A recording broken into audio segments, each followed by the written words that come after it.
Natalie, 34, stood frozen in the doorway of the empty venue, her designer luggage still in hand. The decorations hung limp, half taken down. My mother Diane spotted me first, nudging my father Howard with an amused smirk. "Oh, sweetie, it was yesterday," she chuckled, eyeing my travel-worn appearance. "We tried calling. The caterer packed everything up, but we can bring you leftovers tomorrow." The room erupted in laughter while I clutched the receipt for $20,000 in my pocket. If you value family respect, like and subscribe now. I never thought my career success would make me an outsider in my own family. My name is Natalie Palmer, and I clawed my way up from nothing to become a marketing executive at one of Chicago's most prestigious firms. My six-figure salary came from years of 60-hour work weeks, networking events where I knew no one, and determination that burned when my family's support didn't. Growing up in Westfield, a small town where ambition was viewed with suspicion, I always felt different. At 7, I set up a lemonade stand with business cards while other kids played. My mother Diane laughed when I proudly showed her my $20 profit. "That's cute, honey, but don't you want to play with your friends instead?" My father Howard barely looked up from his newspaper. By 12, I was designing websites for local businesses while my parents attended every one of my brother Brandon's baseball games and my sister Monica's dance recitals. My academic achievements collected dust in drawers while their trophies claimed the living room shelves. At 16, when I won a statewide business competition, my parents sent my Aunt Clara to the ceremony because they had already committed to Monica's much less significant dance showcase. The pattern was clear, but I never stopped hoping for their approval. After graduating with honors and landing my first marketing job in Chicago, their response was a tepid "don't work too hard," rather than congratulations. Each promotion came with similar indifference. When I purchased my downtown condo, my mother asked why I needed so much space for just one person. Despite this history, when Lancaster Marketing promoted me to executive vice president last spring with a substantial bonus, something in me rekindled. Perhaps now, with tangible success, I could finally bridge the gap with my family. Maybe they just needed to see me in my element, confident and accomplished, to understand me. The idea came during a rare phone call with Brandon. "We never get together anymore," he said, sounding genuinely disappointed. "Everyone's so scattered." His words planted a seed that grew into what I thought was a brilliant plan. A lavish family reunion at Silver Lake Resort, entirely funded by me. For 3 months, I devoted every spare moment to planning. I researched dozens of venues before selecting Silver Lake for its picturesque setting and family-friendly amenities. I created custom invitations with childhood photos of each family member. I arranged accommodations for 25 relatives, some I barely knew, but included to make the gathering complete. The cost added up quickly: $8,000 for the venue, $6,000 for catering, $4,000 for accommodations, and another $2,000 for activities and decorations. $20,000 for my savings, but I convinced myself it was an investment in family bonds. Monica seemed enthusiastic during our planning calls, though she always had one more thing to add to the budget. The premium open bar package would be so much better than the standard, she insisted. And Uncle George loves single malt scotch. I agreed to every suggestion, hoping her involvement meant she valued my effort. Brandon's support surprised me. His text messages showed genuine excitement. "This is going to be amazing, Nat. Everyone's talking about it." His words fueled my determination to create the perfect reunion. Behind every decision lurked my secret hope that funding this extravagant gathering would finally earn my parents' approval. I selected activities that would appeal to each family member. Golf for my father, a spa day for my mother, water sports for the younger cousins. I remembered everyone's dietary restrictions and favorite foods. I even arranged for a photographer to document what I hoped would be heartfelt reconnections. Everything was perfectly arranged for Saturday, July 15th. Then disaster struck 3 days before the event. Our agency's biggest client faced a public relations crisis that threatened to destroy their brand. As the executive responsible for their account, I couldn't delegate the emergency response. I spent 48 hours in crisis management, crafting statements, coordinating with journalists, and putting out fires. By Thursday night, the situation had stabilized enough for me to travel, but I'd missed the Friday welcome dinner. I sent multiple texts to my family explaining the situation. Critical client emergency. Taking red-eye flight tomorrow. Will arrive Saturday morning for the main event. Everything is paid for. Please start without me. The responses were brief. Monica. Okay. Brandon. No problem. Mom. We understand how important your work is. I interpreted their brevity as disappointment, but assumed they understood. The journey to Silver Lake was challenging. My flight delayed, the rental car company giving away my reservation. Traffic backed up for miles due to an accident. By the time I arrived at the resort on Saturday afternoon, my stress had transformed into anticipation. I'd missed the morning activities, but would arrive in time for the main family dinner. Pulling into the circular drive of Silver Lake Resort, I felt a flutter of excitement. My trunk held carefully selected gifts for everyone. After checking in, I headed straight to the grand ballroom where the reunion was scheduled. As I approached, I noticed the absence of music or chatter. My pace quickened, unease growing with each step. When I pushed open the double doors, I entered a scene that instantly broke my heart. The room stood nearly empty, decorations half removed, cleanup crews stacking chairs. And there, gathered in a small cluster collecting their belongings, was my family. The grand ballroom looked like a beautiful dream abandoned midway. Silver and blue streamers, the colors I had specifically chosen to match our family's generational photo I had enlarged and framed as a centerpiece, hung limply from one wall while the other stood bare. Round tables with scattered chairs remained, crumb-covered plates stacked haphazardly by the cleanup crew. The custom photo wall I had commissioned featuring our family through the years stood partially disassembled, some photos already packed in boxes. Confusion washed over me as I spotted my mother Diane chatting with my Aunt Margaret near the dessert table, where a few lonely cupcakes remained on an otherwise empty three-tiered stand. My father Howard was checking his watch while my brother Brandon gathered gift bags. My sister Monica posed for a selfie with our cousins under the Palmer family reunion banner that now hung crookedly from one fastener. Natalie? My mother's voice carried across the room, turning every head in my direction. Her surprise seemed genuine, though it quickly morphed into something else entirely. What are you doing here? I stood motionless, my travel-weary body suddenly unable to process what I was seeing. What do you mean? The reunion, it's today. My mother exchanged glances with my father, who approached with a bemused expression. No, sweetie, it was yesterday. Did you get the dates mixed up? The room grew quiet as family members turned to observe the unfolding scene. I felt the weight of every stare as I struggled to find words. Yesterday? But everything was scheduled for today. Saturday, the 15th. We moved it to Friday, my mother explained casually, as if discussing a minor schedule change for coffee. When you said you couldn't make the welcome dinner, we decided to just do everything yesterday instead. We tried calling. My phone had been on airplane mode during the flight and then died during my navigation to the resort. But that wasn't the point. You moved the entire reunion? Without telling me? My voice sounded small even to my own ears. Well, you know how it is with your work always coming first, my father added with a dismissive wave. We figured you'd understand. From across the room, my cousin Heather approached with an apologetic expression. I tried to tell them we should wait, she said quietly. I said we should at least split the activities between both days. Monica swiped through photos on her phone, thrusting the screen toward me with forced sympathy. Look how fun it was. We did the boat tour, the family games, everything. The dinner was amazing. That caterer you hired was worth every penny. Every penny I paid, I thought bitterly. Brandon avoided my gaze entirely, suddenly fascinated with the contents of the gift bag in his hands. When he finally glanced up, his discomfort was palpable, but he offered no defense. Aunt Margaret, never one to miss an opportunity for a barbed comment, sighed dramatically. Well, this is typical, isn't it?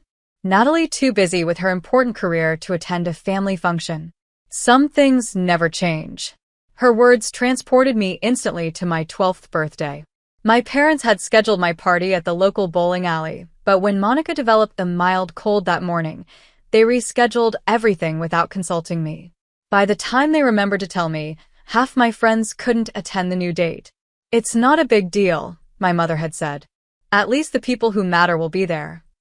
At 16, they forgot my academic awards ceremony entirely, only to justify it later by saying, "These things happen in busy families." When I graduated college, they arrived 2 hours late, missing my speech as valedictorian because they went to breakfast with Monica and her boyfriend first. "We saved you some cake," they'd offered then, much like now. "The premium alcohol you ordered was excellent," Uncle Robert called from across the room, raising an empty Scotch bottle in salute. "Top shelf stuff." I glanced around the room, spotting the elaborate photo wall I had planned. It featured family pictures throughout the years, professionally arranged and mounted. Looking closer, I noticed how few included me.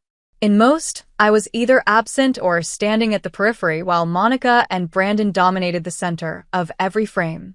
It seemed an unintentional but perfect metaphor. "Don't look so upset," my mother said, patting my arm. "We'll bring you leftovers tomorrow for brunch." The caterer packed everything up nicely. Leftovers. The word echoed in my mind. Hadn't that been the story of my relationship with my family? Always receiving the leftovers of their attention, their pride, their love. "I need to check in," I muttered, turning toward the door. "We're all heading out this evening," my father called after me. "Most of us have work tomorrow, but we'll see you at brunch." The hotel receptionist gave me a pitying look as I approached the desk. "Palmer." "Checking in," I said quietly. "Oh, Miss Palmer. We were wondering if you were still coming since your family checked out early." Her fingers clicked across the keyboard. "We have your suite ready, though. The one you paid for through tomorrow." In the privacy of my suite, I collapsed onto the bed and pulled out my phone, finally charging it. As it powered on, notifications flooded the screen. Social media alerts dominated, tags and family photos, group pictures of activities I'd planned, paid for and missed. There they were, my entire family, enjoying the boat cruise I'd arranged. Another photo showed them at the group dinner, raising glasses in a toast. "To family," read the caption. Another showed the custom cake I'd ordered, featuring our family tree. The professional photographer I'd hired had captured everything beautifully. Monica had posted the most extensively, including a selfie with our parents captioned, "Nothing more important than family time." #blessed, #family first. The irony stung sharply. As I scrolled, a text from Monica appeared. "Are you mad? Don't be dramatic. You're always working anyway, so we didn't think you'd mind. Call me when you get in." When I called, her tone dripped with practiced concern. "You could have confirmed your arrival time," she said, as if I were somehow at fault. I did confirm. Multiple times. I told everyone I'd be there Saturday. Well, everyone else could make Friday, and it just made more sense. I paid for everything, Monica.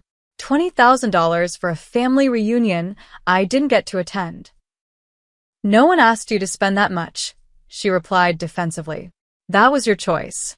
Anyway, it's just a party. Don't be so sensitive." After we hung up, I allowed myself to break down. In the silence of the luxurious suite I'd booked as part of the family package, I cried for the little girl who'd always believed that if she achieved enough, earned enough, gave enough, her family would finally see her value. Sleep evaded me that night. By 5 in the morning, I had abandoned the pretense, sitting cross-legged on the king-sized bed, scrolling through more photos of the reunion I'd missed. Each image twisted the knife deeper. The custom event I'd meticulously planned for months had happened without me, as if my presence were an afterthought. A new album appeared on my cousin Tammy's profile, Palmer Family Fun. It showed Uncle George, who had traveled from Arizona despite his arthritis, holding a speech card. The caption read, "Uncle George came all this way especially to see Natalie and share memories of her grandmother. Sad she couldn't make it." My throat tightened. Grandma June had been my only ally in the family, the one who recognized my different path and encouraged it. Before she died 10 years ago, she had given Uncle George her jewelry box to pass on to me, when the time was right. I never received it. My phone buzzed with a text from Brandon. Hope you're not upset about yesterday. We thought it made sense to consolidate since everyone was already there Friday. Mom and Dad said you'd understand since work comes first for you. The familiar justification echoed a pattern established in childhood. When I was 8, Christmas morning revealed presents for Monica and Brandon piled high under the tree, while mine were notably fewer. Later, I discovered my parents had given Monica my requested art set because she showed more interest in drawing lately. They hastily wrapped some of my old books for me instead. Don't be so materialistic, they said when I cried. Christmas isn't about presents. My phone rang, displaying my father's name. I answered with a dull hello. Morning, sunshine. We're checking out and thought we'd stop by before hitting the road. I'm not feeling well, I lied.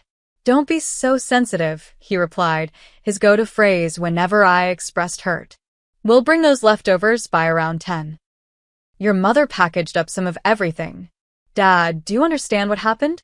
I spent $20,000 on a family reunion that was rescheduled without my knowledge.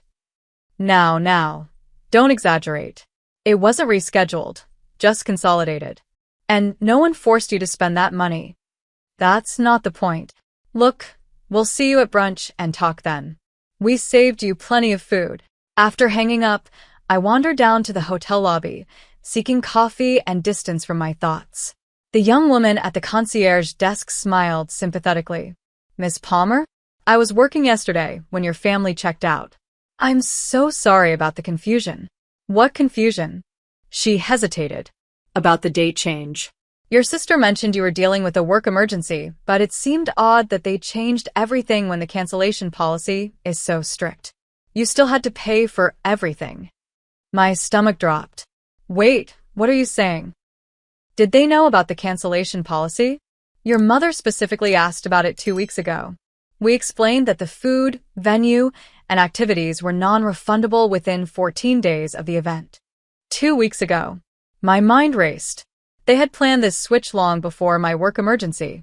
I thanked the concierge and retreated to a quiet corner of the lobby, trying to process this new information. My phone chimed with an email notification. A forwarded message from Monica to my mother, accidentally sent to me. Above the forwarded content, Monica had written, Mom, should we tell Natalie about the date change yet? Everyone's confirmed for Friday now. The original email showed a thread between my family members dating back 17 days, discussing the date change from Saturday to Friday because it worked better for everyone else. Not once had anyone consulted me, despite knowing I was paying for everything. My hands shook as I scrolled through the thread. Monica had spearheaded the change, writing, Natalie's always working anyway, so she probably won't mind. Worst case, she shows up Saturday and misses it. My mother had replied, she'll understand. Family has never been her priority anyway. The venue manager, Michael, found me still sitting there an hour later, staring blankly at my phone. Miss Palmer? I wanted to check if everything is all right. Your family seemed to enjoy the event yesterday, but we were surprised when they said you wouldn't be attending since you handled all the arrangements personally. They told you I wouldn't be attending? He shifted uncomfortably. Your mother mentioned you probably wouldn't make it anyway due to work commitments. She said not to worry about waiting for you on Saturday. Did she happen to say this around the time she asked about the cancellation policy? His expression confirmed my suspicions. Actually, yes. About 2 weeks ago. Back in my room, I found the handwritten notes I had included with each invitation, expressing my excitement to reconnect with everyone. In the venue's trash bin, several had been discarded, unread. I called my best friend Rachel, the only person who truly understood my family dynamics. They did what? She exclaimed after I explained the situation. They held the reunion without me. After I paid for everything. Nat, I hate to say this, but this isn't just thoughtlessness. This was deliberate. What do you mean? They've been doing this your entire life. Excluding you, then making you feel guilty for being excluded. It's a pattern of emotional manipulation. And now they've escalated to financial exploitation. Her words crystallized something I'd felt but couldn't articulate. My family had been serving me emotional leftovers my entire life, the remnants of attention, affection, and respect after everyone else had been fully served. That evening, I found myself at the hotel bar, contemplating calling my mother to apologize for my sensitivity. The familiar urge to smooth things over, to make myself smaller to fit their narrative, was powerful. The bartender, Grace, noticed my distraction. Tough day. I surprised myself by sharing the condensed version of my situation. Her response was unexpected. Sounds like they don't respect your time, your money, or your feelings. In my experience, people who truly love you respect all three. Her simple observation struck me profoundly. Back in my room, I pulled out the journal I always traveled with and began writing, analyzing the patterns of my family relationships with new clarity. Pages filled with examples of times I'd accepted scraps of affection while watching others receive the feast. At 3 a.m, something shifted within me. The realization wasn't just about this reunion, it was about 34 years of accepting less than I deserved. The pain transformed into something unexpected: resolve. I would no longer accept leftovers in any form. Not from my family, not from relationships, not from life. I deserved a full portion of respect, served fresh. With this new clarity, I began formulating a plan for the leftovers brunch my parents had so casually offered. The hotel kitchen opened at 6 and I was waiting. Michael, the venue manager, listened intently as I explained what I wanted to arrange. So instead of the leftovers your family promised to bring, you want us to prepare a fresh gourmet breakfast in the private dining room? Exactly. The works. Fresh pastries, omelet station, prime rib carving station, mimosas, the premium coffee service. Everything you'd offer for a high-end corporate breakfast. He smiled, understanding dawning in his eyes. And you want it ready for 9? Precisely 9. And I'll need the round table, not the rectangular one. 8 place settings. Consider it done, Miss Palmer. Next, I sent a carefully worded text to my family, looking forward to leftovers brunch at 9 a.m. in the resort cedar room. Everyone's welcome. The resort staff will direct you. Responses trickled in quickly. Mom, see you then, sweetie. Packing up the food now. Brandon, I'll be there. Monica. Fine, but we need to leave by 10. Dad, looking forward to it. At 8:30, I stood in my suite, applying the finishing touches to my appearance. I had selected my power outfit, a tailored crimson blazer over a silk blouse, designer jeans, and the pearl necklace Grandma June had given me before she died. For when you need to remember your worth, she had whispered. My hair fell in smooth waves, my makeup understated but flawless. This wasn't about vanity, it was about armor. Today, I would stand in my truth without flinching. The cedar room looked stunning. Michael had exceeded my expectations. The round table was set with fine china and crystal, fresh flowers forming an elegant centerpiece. The serving stations gleamed with silver chafing dishes, staffed by chefs in crisp white uniforms. The mimosa bar featured freshly squeezed juices and premium champagne. Perfect, I whispered, taking in the scene. I had chosen the round table strategically. No one could sit at the head, no hierarchy could be established. We would all face each other as equals. At precisely 9, my family arrived in a cluster, my mother carrying 2 large insulated bags presumably containing the promised leftovers. Their chatter ceased abruptly as they entered the room and absorbed the scene. What's all this? My father asked, confusion evident. Good morning, I replied calmly. Please take a seat anywhere. But we brought the leftovers, my mother said, lifting the bags slightly as if I might have missed them. That won't be necessary. Eve aren't breakfast. Their confusion deepened as they reluctantly took seats. Monica's eyes narrowed suspiciously while Brandon looked uncomfortable. My parents exchanged glances, clearly trying to gauge the situation. My mother attempted to regain control. This is unnecessary, Natalie. Always so dramatic. I merely smiled and nodded to the waiting staff. They began serving mimosas and coffee as the chef approached to take omelet orders. My family sat stiffly, caught off guard by the unexpected formality. "Is this your way of making a point?" Monica asked acidly. "Because it feels a little passive-aggressive." "Not at all," I replied, voice steady. "I simply thought, why settle for leftovers when we can have something fresh?" Once everyone had been served and the staff had discreetly withdrawn to their stations, I placed my napkin in my lap and looked around the table. "I want to thank you all for coming this morning. I've been doing a lot of thinking about our family dynamics, particularly in light of recent events." "Here we go," my father muttered. "Dad, I've listened to you my entire life.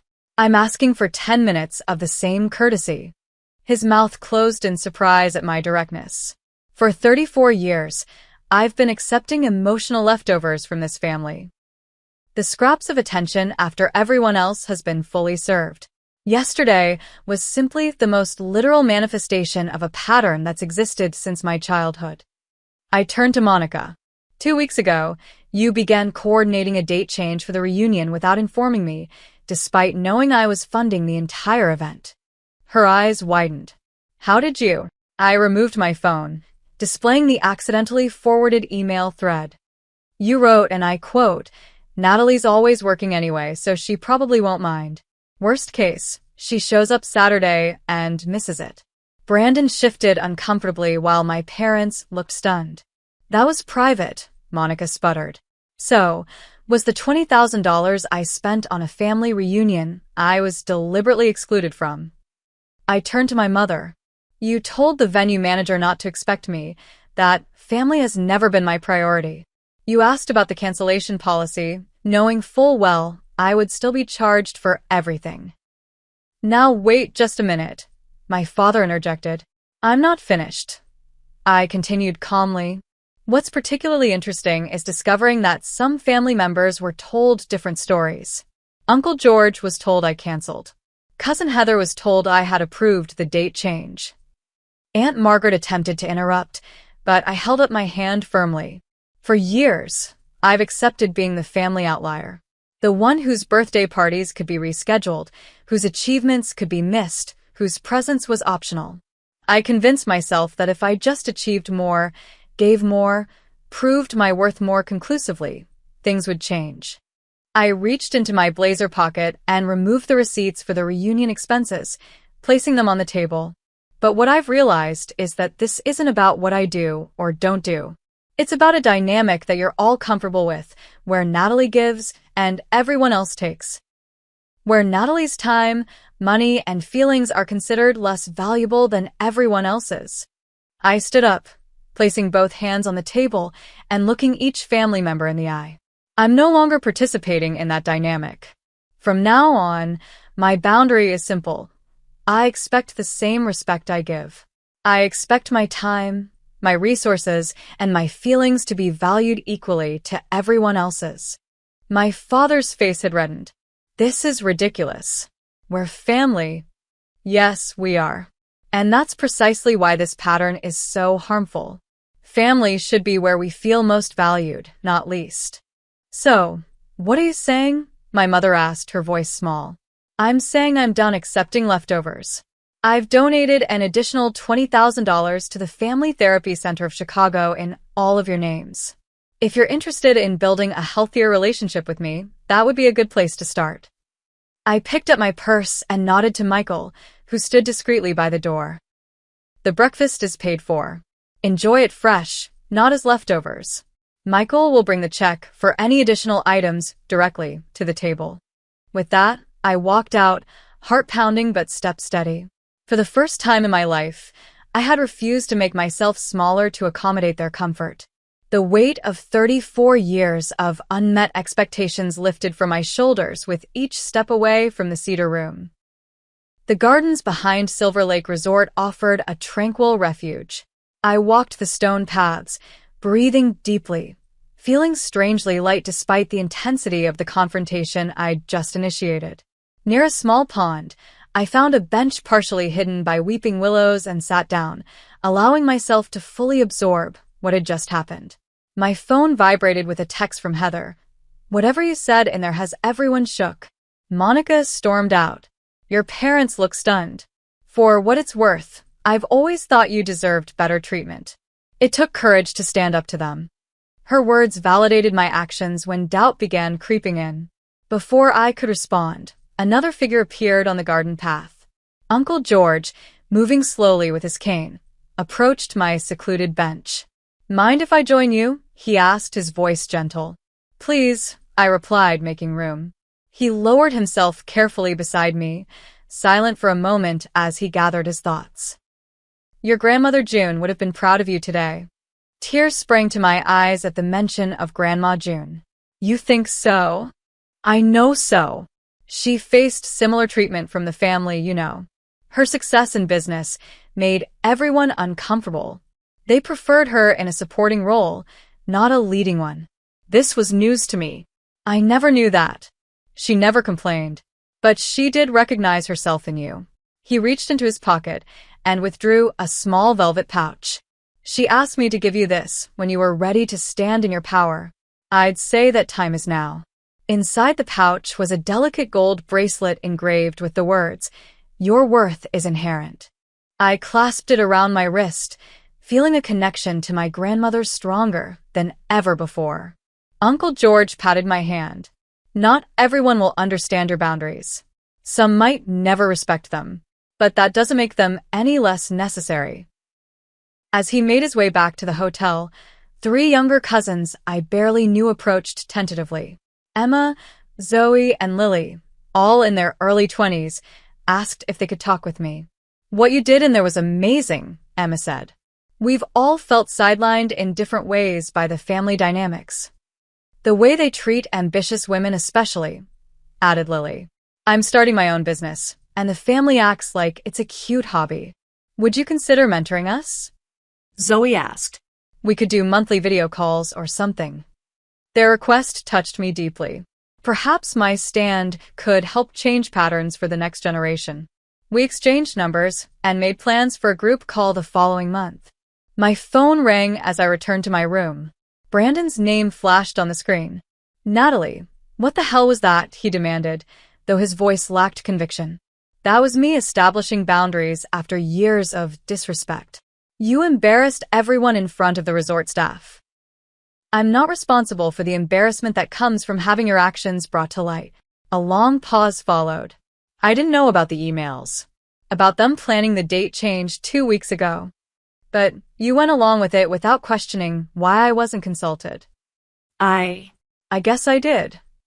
His voice softened. We've always followed Mom and Dad's lead when it comes to you. It was easier. Easier for whom? Another pause. I need to think about some things. Monica's response was less reflective. Her voicemails progressed from angry accusations, how dare you humiliate us like that, to defensive justifications, you know you're always working anyway, to reluctant acknowledgement, fine, maybe we should have told you about the date change. My parents attempted to triangulate, calling other family members to persuade them I was overreacting. Aunt Clara called to tell me I should apologize for making a scene. Uncle Robert suggested I was too sensitive about everything. I responded to each with the same calm statement. I understand you're uncomfortable with my boundaries, but they're not negotiable. 2 weeks after returning to Chicago, I began sessions with Dr. Stephanie Chen, a family systems therapist. She helped me understand how I'd been cast in the role of family outsider and how that pattern had shaped my relationships beyond my family. The scapegoat often becomes the highest achiever, she explained. You try to earn the love that should be freely given. But no achievement will ever be enough because the withholding isn't about your performance. It's about maintaining the family system. With her guidance, I established monthly video calls with relatives who demonstrated respect for my boundaries. Uncle George, Heather, and my 3 young cousins. Our conversations were genuine, supportive, and reciprocal in a way my family interactions had never been. When November arrived, my mother called about Thanksgiving plans. We're doing dinner at 4 this year. I assume you'll drive down Wednesday night. Actually, I won't be joining this year, I replied. I've made other arrangements. But it's Thanksgiving, she protested, as if the holiday trumped all boundaries. I'm still working on establishing healthier patterns with the family. I don't think a high-pressure holiday gathering is the right environment for that work right now. This is ridiculous, Natalie. It's just dinner. It's never been just dinner, Mom. It's been a reinforcement of family dynamics that I'm working to change. Instead, I hosted a small Thanksgiving gathering in my condo with Rachel, her partner Thomas, and a few friends who'd become chosen family over the years. We cooked together, shared stories, and expressed genuine gratitude for each other's presence. The absence of tension and performance was revelatory. In December, a surprising email arrived from my father. "I've been thinking about what you said at the resort. I don't agree with all of it, but I can see how some of our actions might have made you feel undervalued. That wasn't our intention. Your mother and I are trying to understand." It wasn't a complete acknowledgement, but it was more reflection than I'd ever received from him. I responded with appreciation for his willingness to consider my perspective and suggested resources that might help him understand further. Over the following months, relationships with my supportive relatives deepened. Heather and I discovered shared interests beyond family connections. Uncle George shared wisdom from his own life experiences. My young cousins sought advice about career and boundary setting that I was uniquely positioned to offer. In March, I attended a cousin's wedding on my terms, arriving and departing when it suited me, engaging primarily with relatives who treated me with respect, and excusing myself when conversations turned toxic. Monica observed this new approach with obvious irritation, but made no attempt to challenge it directly. The most remarkable change occurred in my professional life. Without the emotional drain of constantly seeking family approval, my creative energy flourished. I developed an innovative marketing campaign that earned our agency industry recognition and brought in 3 major new clients. By spring, I had begun dating Jason Mitchell, an architectural engineer I met at a charity event. Our relationship developed with a healthy pace and mutual respect that contrasted sharply with my previous relationships, which had often mimicked my family's dynamics. "I notice you never apologize for your success," he commented one evening. "I like that about you." His observation made me realize how much I'd grown. The woman who had spent $20,000 trying to buy family approval had been replaced by someone who understood her inherent worth couldn't be purchased or earned. It simply was. 1 year after the fateful reunion, I hosted a small dinner party in my renovated condo. Around my table sat the people who had supported my journey: Rachel and Thomas, Uncle George, Heather and her husband Carl, and Jason, now my partner of 6 months. Notably absent were those who couldn't respect my boundaries. My parents remained resistant, though occasionally sending tentative overtures. Monica had retreated entirely after her manipulative tactics failed to work. Brandon, surprisingly, had undergone his own transformation. After 3 months of minimal contact following the confrontation, he had reached out with a different tone. "I've been seeing a therapist," he admitted during a coffee meeting. "Watching what happened with you made me realize I've been playing a role in our family that isn't healthy either." Over time, our relationship had rebuilt on healthier ground. He sat now at my dinner table, contributing genuinely to conversations without the competitive edge that had characterized our interactions throughout childhood. "I never realized how exhausting it was," he confided later that evening, "maintaining the family narrative about you. It's like we all had assigned parts in a play no one was allowed to question." My relationship with Monica remained strained. Her attempts to maintain the old dynamics continued. Subtle digs about my sensitivity, efforts to exclude me from family information, attempts to triangulate with other relatives. When these tactics failed to elicit my former pattern of overcompensation, her communications dwindled to obligatory holiday texts. My parents exhibited a pattern of 2 steps forward, 1 step back. My mother occasionally acknowledged specific instances of favoritism from my childhood, though always with qualifications. "We didn't realize how it looked," or "We were just trying to give you independence." My father struggled more openly with the changing dynamics. "I don't understand why everything has to be so complicated now," he complained during a brief phone call. "Why can't we just be family without all these rules?" "They're not rules, Dad. They're boundaries. And they've always existed. I'm just enforcing them now. The professional growth that began after setting boundaries accelerated throughout the year. Lancaster Marketing promoted me to Chief Strategy Officer, a position previously held by men 20 years my senior. My innovative campaigns for sustainable brands earned industry recognition and brought ethical clients eager to work with us. You've always had the talent, my mentor Evelyn noted during our monthly lunch. But now you have the confidence to match it. You're not seeking validation for your ideas anymore. You're simply executing them brilliantly. Jason and I moved forward deliberately in our relationship, each step discussed and mutually agreed upon.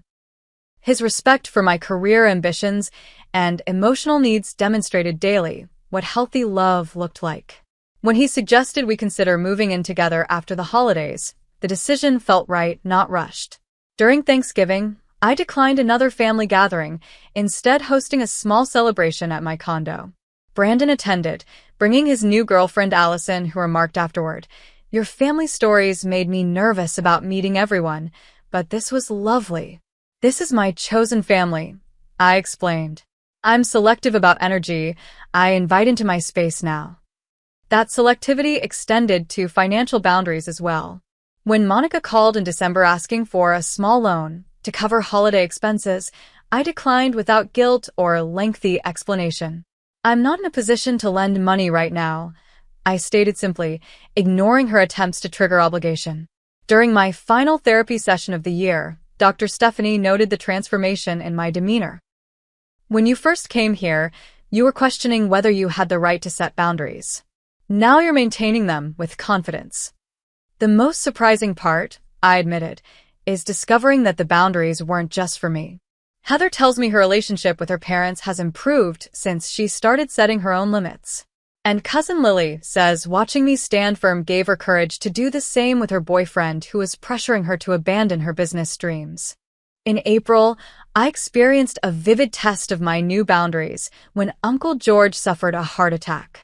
The family gathered at Chicago Memorial Hospital, old tensions temporarily suspended by crisis. As we waited for updates, I observed which relationships demonstrated genuine care and which operated from obligation. My mother attempted to slip back into old patterns, assigning tasks and dictating the appropriate emotional responses. When she tried to override my suggestion about contacting Uncle George's doctor friend for second opinion, I maintained my position calmly. "This approach makes sense, Mom. We're going forward with it." Her surprised expression spoke volumes. In the past, I would have immediately deferred. After Uncle George recovered, he held my hand during a hospital visit and said, "I saw what happened in that waiting room. June would be proud of the woman you've become." His words crystallized my growth. The journey wasn't about rejecting family, but redefining it based on quality connections rather than obligatory ones. The relatives who could adapt to healthier dynamics remained in my inner circle. Those who couldn't existed at a distance that protected my well-being while allowing for potential future growth. My experience inspired me to help others navigate similar family dynamics. I began volunteering monthly at a women's center, facilitating workshops on boundary setting and recognizing emotional manipulation. The gratitude from participants affirmed that my painful experience served a greater purpose. As Jason and I discussed our future, including the possibility of having our own family someday, I reflected on how my experience would shape my approach to parenthood. "I know exactly what not to do," I told him one evening. "Any child in my life will never question their inherent worth or feel they need to earn love through achievement." He squeezed my hand. "That awareness alone makes you different from your parents. You've broken the pattern." Those words echoed as I fingered Grandma June's bracelet, now a daily reminder of my journey. I had indeed broken a generational pattern, not just for myself, but potentially for those who would come after. In refusing to accept leftovers in relationships, I had discovered the feast of authentic connection that had always been my birthright. The profound shift in my life after setting boundaries with my family inspired me to create something meaningful from my experience. 6 months after the confrontation at Silver Lake Resort, I established Full Plate Living, a support group for individuals navigating toxic family dynamics. What began as monthly meetings at a community center in Chicago grew into a network spanning 3 cities. During our sessions, I shared 3 key insights that had transformed my understanding of unhealthy family patterns. First, toxic dynamics require participation. For years, I had unconsciously played my assigned role, responding to exclusion by trying harder, giving more, and accepting less. Breaking the pattern required my refusal to continue the performance. Second, guilt is the mechanism that maintains dysfunctional systems. The discomfort we feel when establishing boundaries isn't evidence we're wrong. It's the system resisting change. True healing begins when we tolerate this discomfort without retreating to old patterns. Third, worth cannot be earned because it already exists. The exhausting pursuit of validation through achievement, generosity, or perfectionism stems from the false belief that worthiness is conditional. These insights aren't just theoretical for me. I explained to a packed room during one session. They're lessons I live daily in my interactions with family, colleagues, and friends. My openness about my journey resonated unexpectedly with colleagues facing similar situations. Victoria from accounting approached me after overhearing a phone conversation where I calmly maintained a boundary with my mother. "I've never heard anyone speak to their mother that way," she confessed. Not angrily, but clearly. Definitely. I didn't know that was allowed. Her comment inspired me to start a blog, No More Leftovers, documenting my ongoing journey with maintaining healthy boundaries. I approached it cautiously, using pseudonyms and altering identifying details while preserving the emotional truth of the experiences. The response was overwhelming, with thousands of comments from readers recognizing their own family dynamics in my stories. "Your words gave me permission to expect better treatment," one reader wrote. "For 40 years, I thought I was selfish for wanting my feelings considered equally to everyone else's in my family." As the blog gained traction, I received an invitation to speak at a women's leadership conference about authenticity in professional and personal relationships. Standing before 300 attendees, I shared how boundary setting had transformed not just my family relationships but my career trajectory as well. For years, I operated from a scarcity mindset, believing I needed to earn my place at both the family table and the conference table, I explained. The mindset shift from "I must prove my worth" to "my worth is inherent" changed everything. The phrase became my life philosophy. I deserve a full plate, not just leftovers. It applied to every aspect of life: relationships, career opportunities, self-care, and dreams for the future. This framework helped me identify when I was accepting less than I deserved in any situation.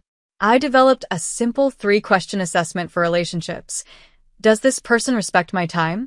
Do they respect my resources? Do they respect my feelings? If the answer to any question was consistently no, the relationship required either boundaries or reevaluation. The freedom that came from releasing my need for toxic approval transformed my life in unexpected ways. I took creative risks professionally that previously would have terrified me.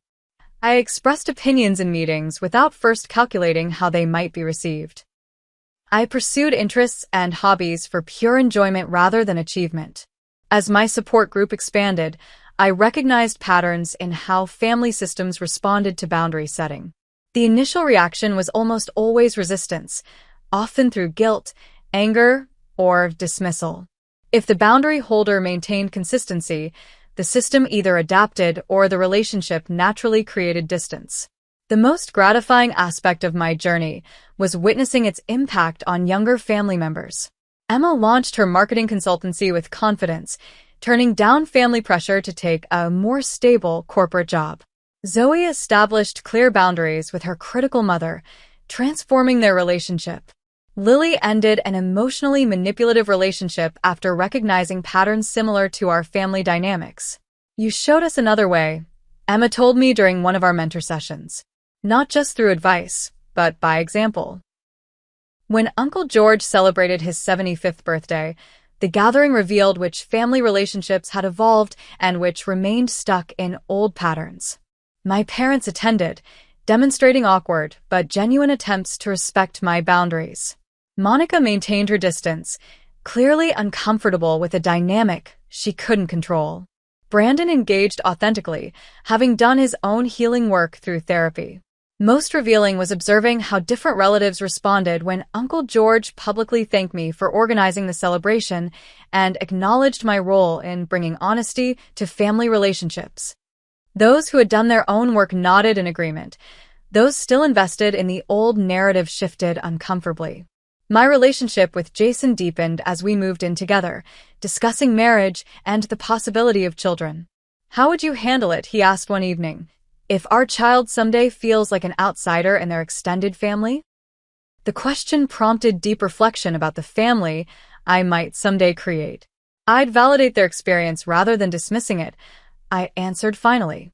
"I'd help them establish appropriate boundaries while understanding that their worth isn't determined by others' treatment."